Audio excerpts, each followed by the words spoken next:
Hey, what's up? My name's Sean. I'm from Holly Springs, North Carolina, and today I'm going to talk to you about how to record audio into your digital audio workstation. Now, I'm using Ableton Live for my DAW, and I've got a new session ready to go.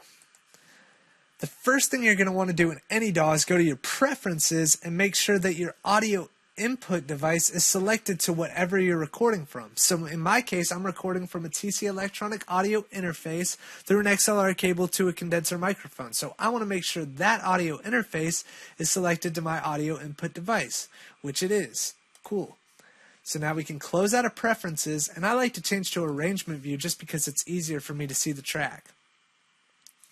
Now, Ableton Live by default gives you 2 MIDI tracks and 2 audio tracks to start with. For the sake of learning, I'm going to go ahead and delete these tracks, but it leaves you with 1 track because it has to have 1 track to function, I guess.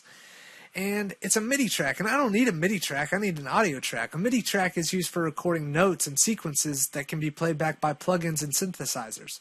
So in order to insert an audio track, I can right-click in any section of this portion of the screen and select Insert Audio Track. You could also hit Apple T or Command T or Control T on PC, I'm not sure which one, and insert your audio track. Now we can delete this MIDI track.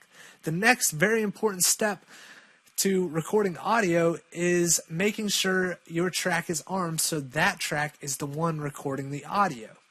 And you can do so by clicking this square with the circle in it, and it'll turn red. It will also show your levels showing that you have signal going into your microphone and this track is ready for recording. If you don't see these levels, it's important to make sure that your input is selected correctly on your track. And you can see this by clicking this tiny little button on the right that says I-O and making sure your input is selected to the correct function. So you could record from your master, you could record from a different track, but we want to record from external in, and we want to record from the channel 1, which is a mono channel. We don't need stereo because you don't have multiple voices coming from different angles. You just have one voice. So for recording vocals, you want mono. Same with guitar.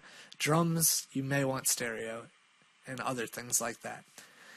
Next, what we want to do is set up a countdown to recording, or a count in.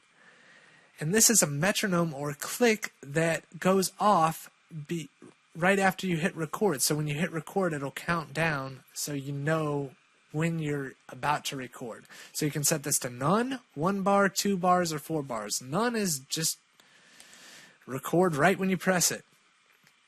You can also set your metronome to play as you are recording. So that way you have a tempo or rhythm to record from. And this matches the tempo, the BPM of the track that you have set up. So in our case, it would be 120 BPM clicks going off as you're recording. The next and last step is to hit the record button and you're ready to go. So you can record from here. If you select there, it will record from wherever you select, and it will stop whenever you hit the stop button. So we'll just start from the beginning, and I'll record a small sample. This is a test recording. Cool. Now we have our audio recording. It was that simple. So to go back to the beginning, you can either hit the stop or you can click the track and that will play that track from the beginning. Let's have a listen. This is a test recording. Cool. Sounds good. But the only thing I didn't like is it's still playing the metronome. So I'm going to turn the metronome off and have a listen again without the metronome because that's not part of my track. This is a test recording. Awesome. Now, that's pretty simple. You can move your recording around, you can do whatever you want to it, you can edit it, and that's pretty much how you record in a digital audio workstation. I hope you learned something. Give me any feedback you have. I'm always learning too, so any criticisms you have, I'm open to hear them. And thanks a lot for watching.